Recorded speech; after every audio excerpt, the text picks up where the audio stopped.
بسم اللہ الرحمن الرحیم نحمدہ ونصلی علی رسولہ الکریم اما بعد۔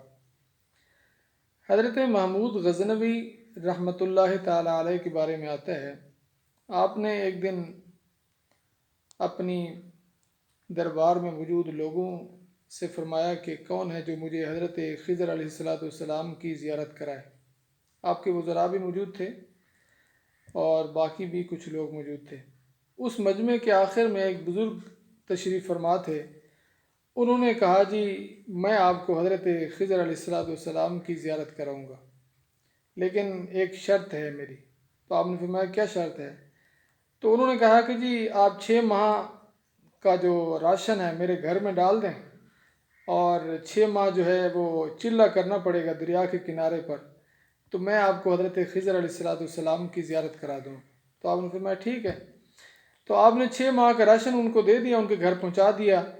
تو 6 ماہ کے بعد جب واپس آئے تو آپ نے فرمایا کہ جی کرائیں آپ حضرت خضر علیہ السلام کی زیارت مجھے کرائیں۔ تو انہوں نے کہا جی حضور مسئلہ یہ ہے کہ وہ جو چلہ تھا نا، وہ جو وظیفہ تھا وہ الٹ ہو گیا، اب 6 ماہ اور لگیں گے تو دوبارہ جو ہے نا اس کا وظیفہ کرنا پڑے گا، تو آپ کو حضرت خضر علیہ السلام کی زیارت ہو جائے گی، میں کرا دوں گا۔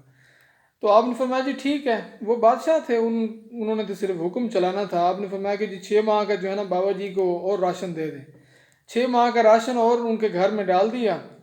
تو سال کے بعد جب وہ واپس آئے تو انہوں نے کہا جی کون خضر، کون سی زیارت، میں نے زیارت نہیں کرانی، اور نہ میں زیارت کرا سکتا ہوں، تو میں نے یہ آپ کے ساتھ جھوٹ بولا تھا، آپ کے ساتھ فراڈ کیا ہے، جو آپ نے مجھے سزا دینی دے دیں۔ تو آپ نے سوچا کہ یار یہ 1 سال کا میرے سے راشن بھی لے چکے ہیں، یہ جو ان کی شرط تھی وہ بھی میں پوری کر چکا ہوں، تو یہ آپ میرے ساتھ یہ دھوکہ کیوں کر رہے ہیں؟ تو وہاں پہ جو وزراء موجود تھے، آپ نے فرمایا جی ایک ایک سے پوچھا کہ جی ایک سے آپ نے پوچھا جی ان کی سزا کیا ہونی چاہیے؟ تو انہوں نے کہا جی ان کو جو ہے نا ٹکڑے ٹکڑے کر دینا چاہیے۔ انہوں نے بادشاہ کے سامنے جو ہے نا زیادتی کی اور بادشاہ کے ساتھ دھوکے بازی کی ہے، بادشاہ کو انہوں نے ان کے ساتھ 2 نمبری کی ہے۔ تو آپ نے دوسرے سے پوچھا تو اس نے کہا جی حضور اس کو ٹکڑے ٹکڑے نہ کریں، اس کو جو ہے نا کتوں کے آگے ڈال دیں تاکہ اس کو کتے جو ہے نا چیر پھاڑ کر جو ہے نا اس کو کھا جائیں۔ تو آپ نے اس کی بھی بات سن لی۔ آپ کے جو قریبی آپ کے جو غلام تھے، آپ کے ساتھ بہت محبت فرماتے تھے اور آپ بھی ان کے ساتھ محبت کرتے تھے، ایاس، تو آپ نے ان سے پوچھا کہ ایاس آپ بتاؤ کہ اس کی سزا کیا ہونی چاہیے؟ تو انہوں نے کہا کہ حضور کون سی سزا، کیا آپ اس کو جو ہے نا بیچارے کو ذبح کریں گے، یہ کریں گے وہ کریں گے، چھوڑے آپ کی بادشاہت میں کوئی جو ہے نا کمی آ گئی ہے؟ اگر آپ نے ایک غریب کے گھر اتنے دن کا جو ہے نا راشن ڈال دیا، 1 مہینے کا یا 2 ماہ کا، 6 ماہ کا، سال کا، تو آپ کی کیا بادشاہت میں کمی آ گئی ہے؟ چھوڑے معاف کر دیں بیچارے کو۔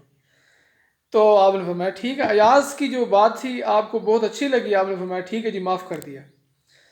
تو اس بابے نے جو ہے کیا ہوا کہ اچھا وہ جو بابا موجود تھا نا، اس نے کہا جی حضور آپ کو پتہ ہے کہ ایاز کون ہے؟ تو آپ نے فرمایا کہ جی بتائیں یہ کون ہے؟ تو اس نے کہا جی حضور یہ سید ہے، اس وجہ سے اس نے کہا کہ جی اس کو معاف کر دیں۔ تو آپ نے فرمایا کہ ایاز آپ نے آج تک مجھے بتایا نہیں کہ آپ سید ہیں۔ اگر حضور نے قیامت والے دن مجھ سے پوچھ لیا کہ آپ میری جو ہے نا آل سے اپنی خدمت لیتے رہیں تو میں آپ کو کیا جواب دوں گا؟ تو پھر دوبارہ آپ نے پوچھا کہ جی اس شخص نے کیوں کہا فلاں نے کہ جی اس کو ذبح کر دیں؟ آپ نے فرمایا کہ اس بابے نے کہا کہ جی حضور یہ اصل میں مسئلہ یہ ہے کہ یہ ہے کسائی، لیکن اس وقت آپ کا جو ہے نا وہ بنا ہوا وزیر، اس وجہ سے اس نے کہا جی حضور اس کو ذبح ہی کرے۔ اچھا آپ نے فرمایا کہ دوسرا جو تھا کہ جی اس نے کہا جی دوسرا جو وزیر تھا اس نے کہا اس کو کتوں کے آگے ڈالیں، اس کا کیا مسئلہ تھا؟ اس نے کہا جی حضور اس نے رکھے ہوئے کتے، اس وجہ سے اس نے کہا کہ جی یہ کبھی کدھر رہتا ہے کبھی کدھر رہتا ہے، تو اس کا کوئی ٹھکانہ نہیں ہے، تو اس وجہ سے جو ہے نا اس نے کہا جی اس کو کتوں کے آگے ڈالیں۔ وہ تو اس بابے نے کہا کہ جی